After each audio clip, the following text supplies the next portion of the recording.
Hello, ladies and gentlemen. Welcome back. We are now in our second segment of the episode. And I know for those of you watching this, you're thinking this is another entirely different video. Don't worry, we're going to do everything we can in post production to kind of unify one on YouTube just to one video. So I do apologize for that. Working on a new system, still trying to figure out how to work some of the bugs. But Dylan, that was fun. It was great hearing perspectives from a different league and from a different team. And so, again, we wish the Inter Miami guys nothing but the best of luck in their season and this game forward. But now let's talk about the league. Let's talk about these youngsters who are making a name for themselves. First of all, your initial reaction to getting those 3 points against Querétaro with the baby squad. Yeah, obviously the one thing that we really wished for, was 3 points. I think we kind of all. I think the last podcast talked about. Did anybody even predict a win? I think I predicted a draw. I was like, we're gonna scrape by with the point, but I was really excited. I think I was really happy with what I saw. Think obviously a little too nested having a decent game Yeah. with the squad, but overall, I think we kind of said it best too. A lot of these names can make a name for themselves. So, we were already looking at a couple of players. When it came to Espinosa, Vasquez, Salas too.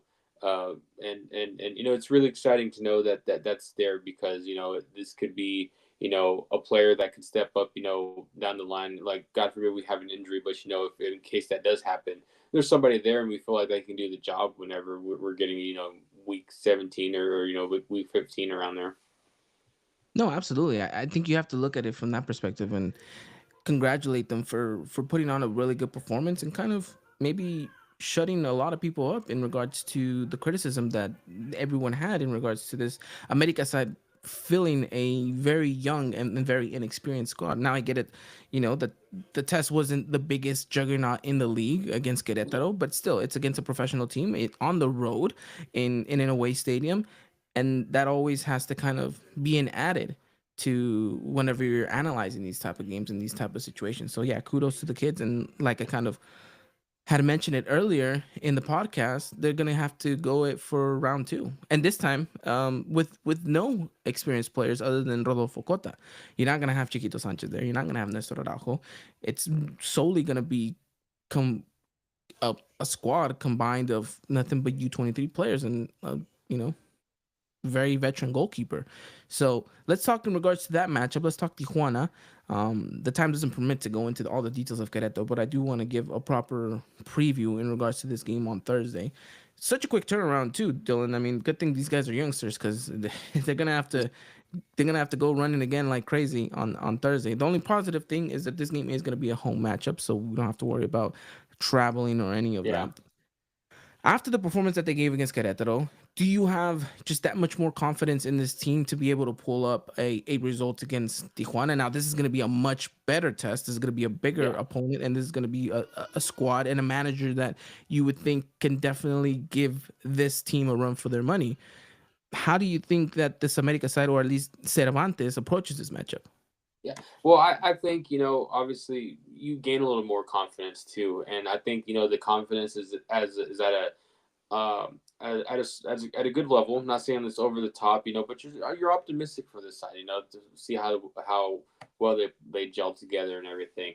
I think, whenever you come out of this game, I think you have, obviously you're not gonna have, Nestor or Chiquita there. So I mean, you're gonna change it a little bit of it too. I'm really excited to see if Esteban Lozano gets a start. Gets a nod. Because he only played about 30 minutes the last game. So I think that's somebody that a lot of people were excited for, especially coming back from his loan spell. Because I think technically, besides Cota, I think whenever you look at this squad, Lozano is probably the one that has the most experience. Whenever you include that stint that he had on his loan. And so I'm really excited to see what he could do. I feel like this team is gonna come out pretty much playing the same way they did. Like I said, a little bit of a test. So I feel like at times there's gonna be some flatness. I feel like at times they might have to chase the game a little bit too. But I think this optimism is on a good but cautious level to see how this team comes out. Yeah, and then Chris is basically saying Diego Cervantes is letting these kids play. Didn't park the bus, just let them go out and play. I expect the same against Tijuana, which is kind of a really good approach to a game, right? Not Yeah. really hiding or being timid, just kind of saying go out there, make a name for yourself, enjoy the moment, and really just take advantage of it. To be Yeah. honest. And the way I kind of look at it too, and I say this kind of loosely because I can the way I'm about to say it, I could probably get misconstrued, but like what we said, these kids have things to play for, and potentially having a spot in this team, whether it be later on this season or in the future.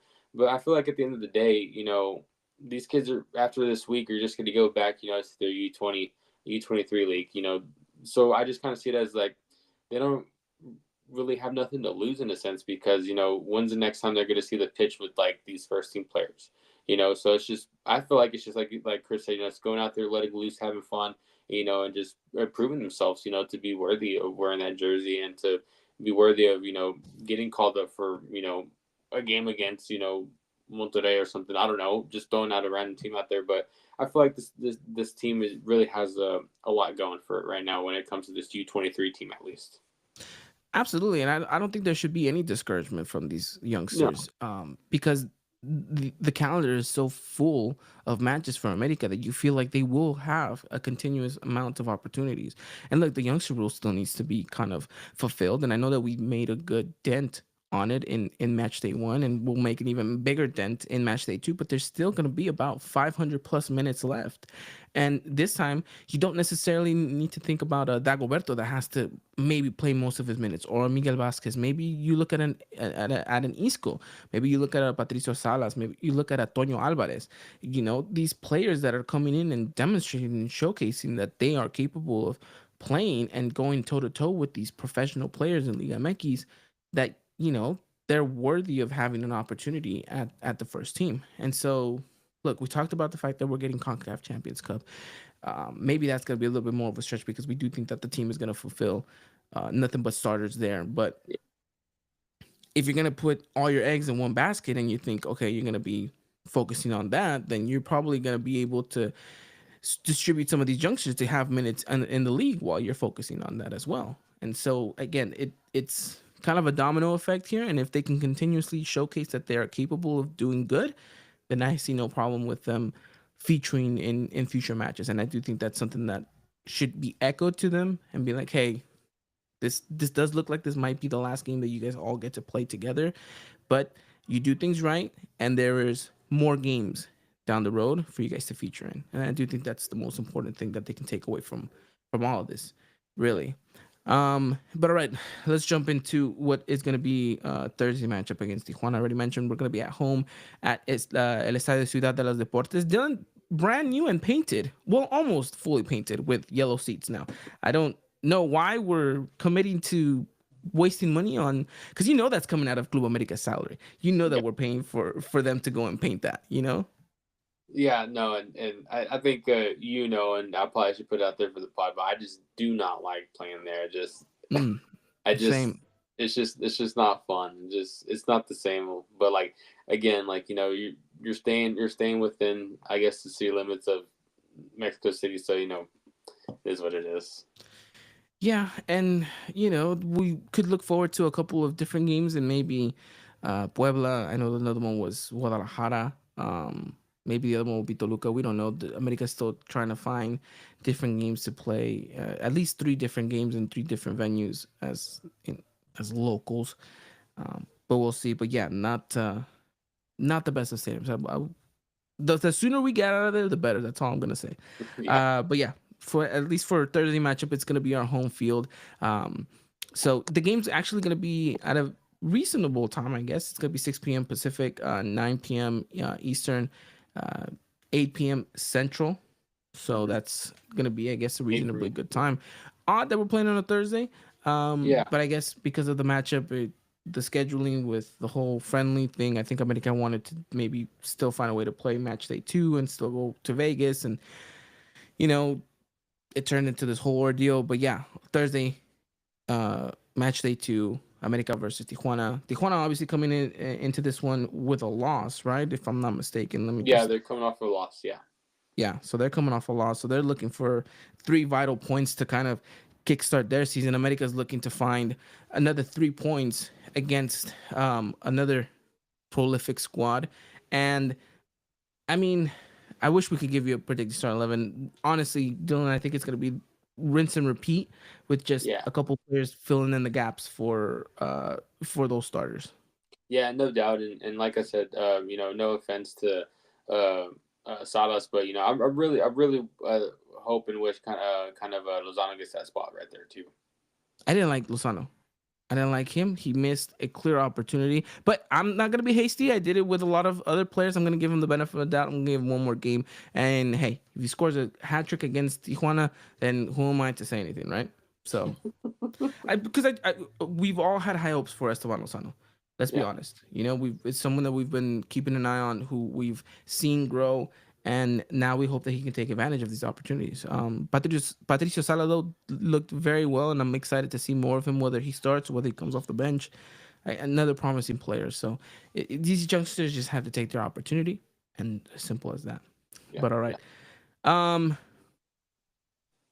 Dylan, I want to talk predictions here and what you think is going to come true. But before that, what is a result here? Let's be honest. Let's get off our high horse, right? Because we're we're sitting on cloud nine because we're talking about these youngsters came out and scored a goal. And honestly, that game could have gone 2-3-0 for America. Yeah. If some of these youngsters were just that much more quicker with their final touch, or with that final decision making, this game could have completely ran away from Querétaro.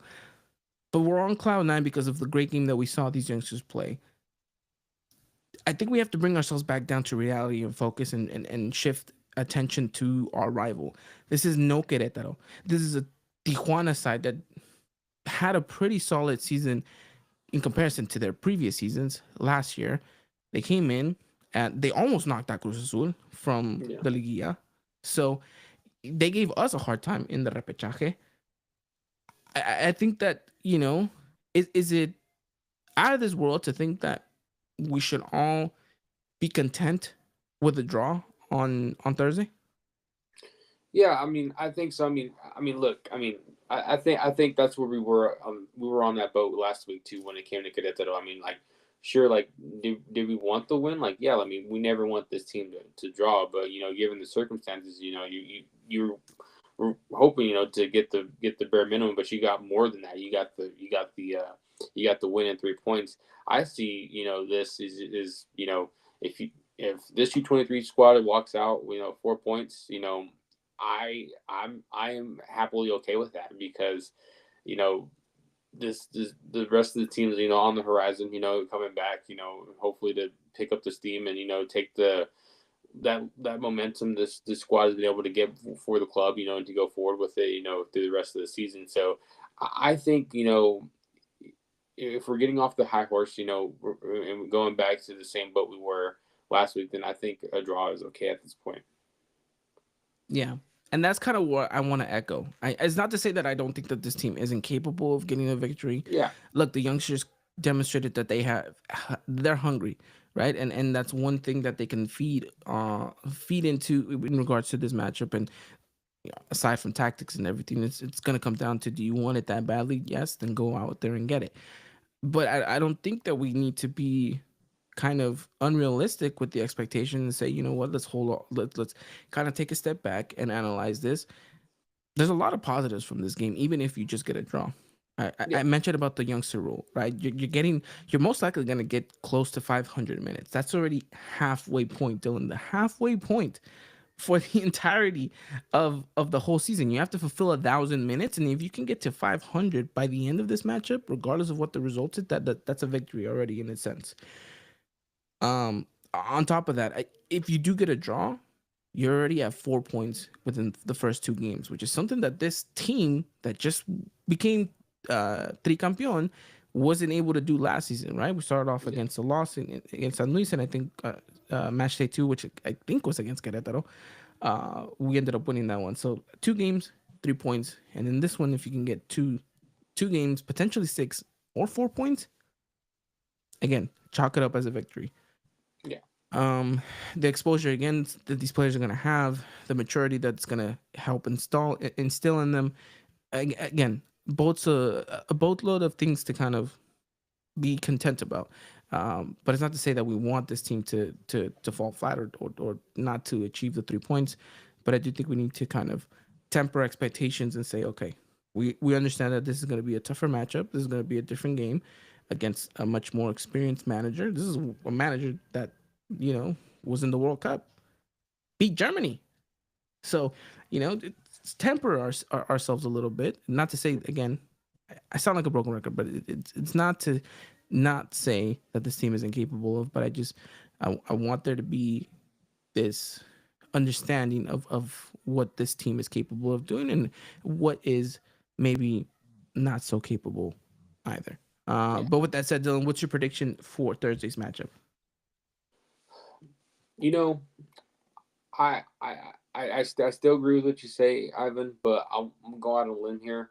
I think this team really defies the expectations, and I think we walk out with a 2-1 win. 2-1 is great. I would absolutely be ecstatic with a 2-1 victory.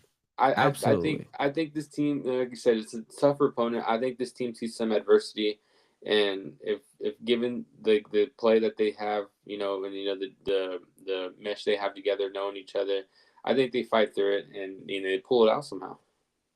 I love it. I love it. Um, I just want to say Dylan was correct in the prediction for the final.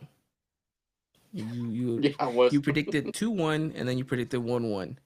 So I just want to give you your kudos. I did in last episode. Completely forgot That's about okay. that. But yeah, 2-1. I'd love it. Absolutely love it if for you to be correct again. You're not the only one that says 2-1. It looks like Chris is also saying 2-1 for America. 2 goals from Isco. That'd be amazing. That'd be great. Another one of those players that absolutely impressed and hopefully can continue to do so against Tijuana. I think it's a player that we all want to see get continuous minutes under Jardine. I'm gonna be a little bit of a bummer here. I'm going 1-1. Again, I think I made my case for why it's okay and why maybe we can expect for a result like this. But still, kudos to the youngsters for coming out and putting themselves in the line of fire and being willing to kind of take up this opportunity that you don't necessarily get all the time. And Yeah. hopefully they can take really good advantage of it. And hopefully they prove me wrong. Hopefully we're talking about a 2-1, heck, maybe even a 4-0 victory. You never know. These things can always happen. It's out of the realm of possibility. In the realm of possibility, excuse me. Ricardo in the chat saying, I predicted the final two, Ivan, but you're not going to give me credit.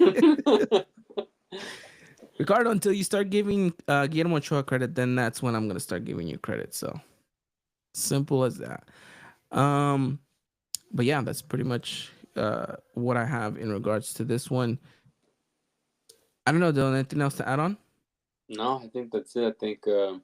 I think really I want to say just trying to look past this game because it's still important. It's this season still, but I think a lot of us are still looking forward to Saturday to see how the squad turns out. What we can expect kind of throughout the season now. Yeah, and it's kind of going to be a week for Americanistas, right? Or at least a weekend, right? Let's say Yeah. you start off your weekend on a Thursday, and then you end it off on a Saturday night with more America football. Yeah. So Okay. it's yeah, absolutely. Yeah, I mean, we talked about it in regards to the importance of the game against Inter Miami, the starters, which is even more of a chip for these youngsters, right? Imagine you go out there, you get 6 points. Now you have to force the starters to go out there and showcase the next week too, because then the questions start pondering of, well, maybe we should continue to give these youngsters the opportunity, if these starters aren't ready and so on and so forth. Um, but yeah, I'm excited for Saturday, and I'm looking forward to Thursday as well. I think it's gonna be an interesting game, nonetheless. Yeah. You imagine Alvarez benching Zendejas. Yeah, that would be, yeah, that would be crazy. but I guess anything's up there in the possibility of things happening with. Well, I guess we've seen crazier things. Yeah, So, yeah. We've seen um, Insuralde play for this club too. So yeah, in Salud. Who else? Last time I was looking at some players that came through, and I was like, wow, I totally forgot about this guy. oh, Um, Pedro Arce. Pedro Arce. Yeah, I mean, just in the time that we've covered this club, it's crazy, man. Yeah, Absolutely crazy. Um, but no, looking forward to it, and I guess that's pretty much all I got, Dylan. yep, And I guess we've taken enough time out of everyone, and we just hope that you guys have enjoyed our Inter Miami preview and our Tijuana preview as well. And then we'll be back next week to kind of break down both of those games and then get you guys ready for the matchup against Santos as well. So looking forward to all of that. And like I said, you guys can always keep up to date with everything going on in the world of Las Águilas del América if you guys do follow us over on Instagram, Twitter, and hey, TikTok until the 19th, I guess, right? If you guys want to go follow us until that app is no longer feasible in this country, then by all means, we're on there as well. But thank you guys so much, and thank you to all of you guys, the listeners, and to the supporters for following us and for making this an opportunity for us to continue to keep talking all things Club America. Dylan, thank you again for taking the time out, and can't wait to talk more Club America next week. yeah. Let's do it next week, man. Absolutely. All right. Thank you guys to everybody that came on to the show. Ricardo, Chris, all of you guys in the chat. Thank you to the guys from the Inter Miami podcast as well. We'll be back next week to talk all things Club America and more. With that said, you guys have a wonderful time. Take care. And as always, Arriba la America. Good night. Ladies and gentlemen, this was another production of the Eagle Eye Podcast, the #1 source for all things Club America in English. Make sure to follow us on Twitter and Instagram at Eagle Eye Podcast and get all the latest news and coverage. And subscribe to our podcast wherever it is you may listen.